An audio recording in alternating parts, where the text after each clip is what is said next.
অসাধারণ হয়েছে। নমস্কার বন্ধুরা, আওয়ার ভিলেজ কুকিং অ্যান্ড ব্লগে তোমাদের স্বাগত জানাই।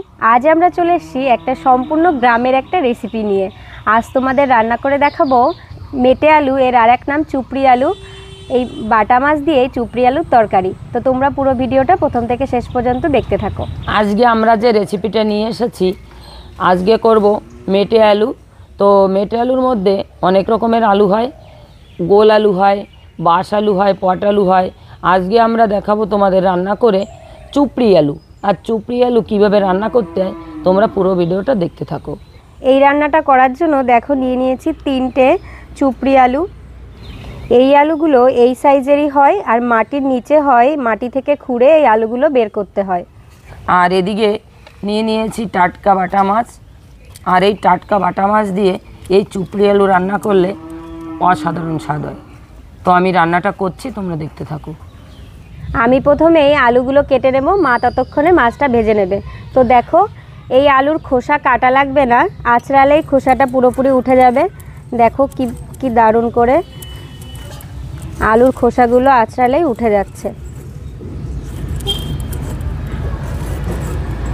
দেখো সুন্দর করে পরিষ্কার করে নিয়েছি, এবার পিস পিস করে কেটে নেব। এই আলুতে একটু কষ থাকে, তাই আমি কেটে কেটে জলের মধ্যে রাখবো। দেখো আলুগুলো এতটাই নরম, কাটতে কাটতেই ভেঙে যাচ্ছে। বন্ধুরা, তোমরা পিসগুলো একটু বড় বড় রাখবে, না হলে পুরো গলে যাবে। তো সেজন্য দেখো, অনেক আলু হয় সেদ্ধ করে নিতে হয়, কিন্তু এই আলুটা এতটাই নরম সহজেই গলে যায়। আমি বাকি আলুগুলো এই একইভাবে সব কেটে নেব। ওদিকে আলুটা কাটতে কাটতে আমি এদিকে মাছে লবণ হলুদ মাখিয়ে নিচ্ছি মাছগুলো ভাজার জন্যে। ভালো করে হাত দিয়ে মাছগুলো আমি মাখিয়ে নিচ্ছি। আর এই বাটা মাছ এতটা টাটকা মাছ, আর এই চুপড়ি আলু দিয়ে যদি এই বাটা মাছ দিয়ে রান্না করা হয় তাহলে অসাধারণ খেতে স্বাদ হবে। কড়াই গরম হয়ে গেছে, এবারে দিয়ে দেবো সর্ষের তেল। তেল গরম হয়ে গেছে, মাছগুলো ভেজে নেব।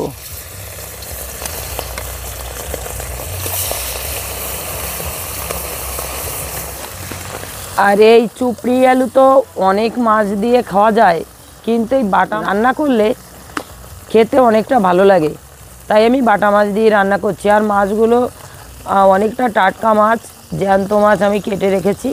আর দেখো কত সুন্দর শক্ত হয়ে গেছে মাছগুলো ভাজার সঙ্গে সঙ্গে। মাছগুলো ভাজা হয়ে গেছে, দেখো একদম কড়া করে ভেজে নিয়েছি। এবারে আমি নামিয়ে দেব।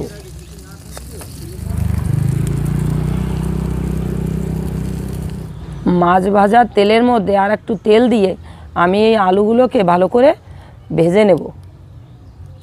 মাছ ভাজা তেলের মধ্যে আমি আর একটু তেল দিয়ে দিয়েছি, এবারে আমি আলুগুলো এই তেলের মধ্যে ছেড়ে দেব। এবারে আমি ভালো করে নেড়ে ছেড়ে তেলের সঙ্গে মিশিয়ে নেব। এবারে দিয়ে দেব পরিমাণ মতো লবণ, হলুদ,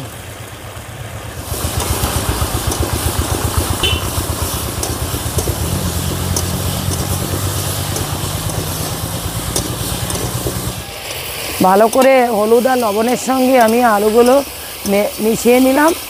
এবারে আমি কিছুটা সময়ের জন্যে ঢেকে দেব।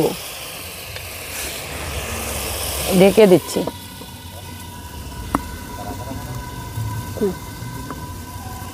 কাঁচা লঙ্কাগুলো সব এক এক করে চিড়ে নিচ্ছি। যেহেতু মেটে আলু, তাই লঙ্কার পরিমাণটা একটু বেশিই লাগবে, লঙ্কাটা একটু বেশিই দিচ্ছি আমরা।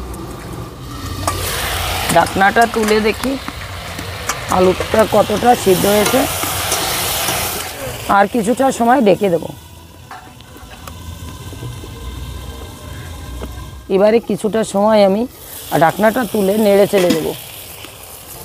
আর এই আলুটা বেশ কিছুটা সময় ধরে ভাজতে হয়, যতটা ভাজা ভালো হবে ততটা খেতেও স্বাদ হবে। আমি আস্তে আস্তে করে জাল দেবো, আলুগুলোকে ভালো করে ভেজে নেব। এবারে আমি ঢাকনাটা তুলে দেখি কতটা ভাজা হয়েছে। এবারে দিয়ে দেবো জল। দেখো কত সুন্দর করে আমি লাল লাল করে ভেজে নিয়েছি। এবারে দিয়ে দেব পরিমাণ মতো জল। আর এই আলুর তরকারিতে একটু ঝোলটা বেশি পরিমাণে দিতে হয়, কারণ আলুটা গলে গেলে অনেকটা ঝোল গাঢ় মতো হয়ে যায়, তাই আমি একটু পরিমাণে বেশি ঝোল দিয়ে দিচ্ছি। এবারে আমি জালটা বাড়িয়ে দেব।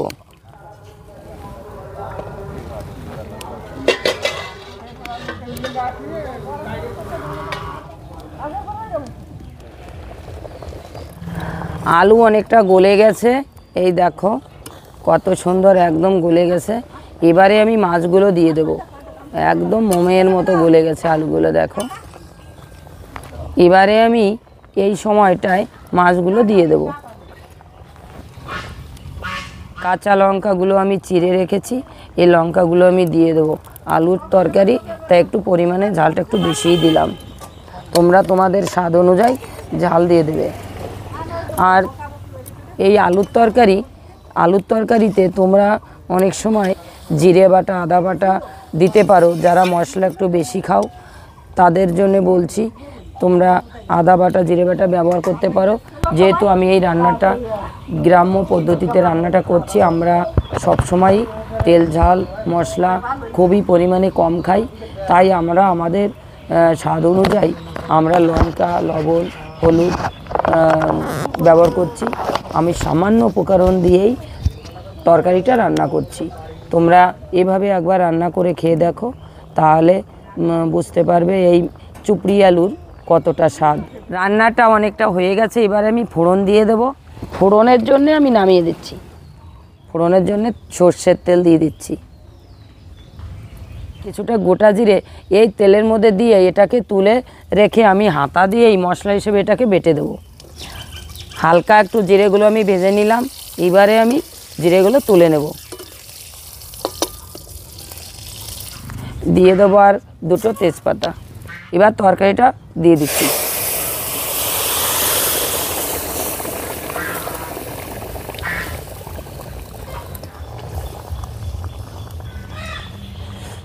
এবারে আমি যে জিরেটা তুলে রেখেছিলাম ওটা আমি হাতা দিয়েই বেটে দিচ্ছি। আর এই জিরেটা গরম গরম বাটা দিলে একদম মশলা হয়ে যাবে।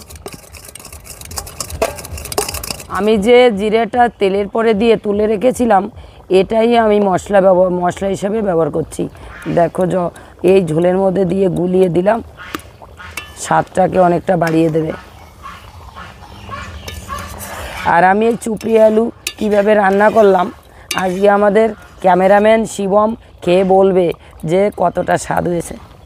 চুপড়ি আলু পুরোপুরি রান্নাটা কমপ্লিট হয়ে গেছে, এবারে আমি নামিয়ে দিচ্ছি। দেখি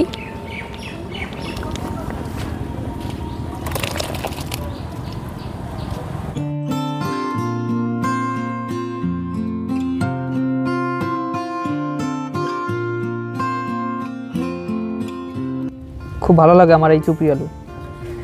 আর এই আলুটা একদম মোমের মতো গলে গেছে। কোথার থেকে, জমি থেকে এনেছিলে নাকি? হ্যাঁ, আমাদের জমিতে হয়েছে। পিসি রান্না করেছে চুপড়ি আলুর তরকারি বাটা মাছ দিয়ে, খেয়ে দেখি কেমন হয়েছে।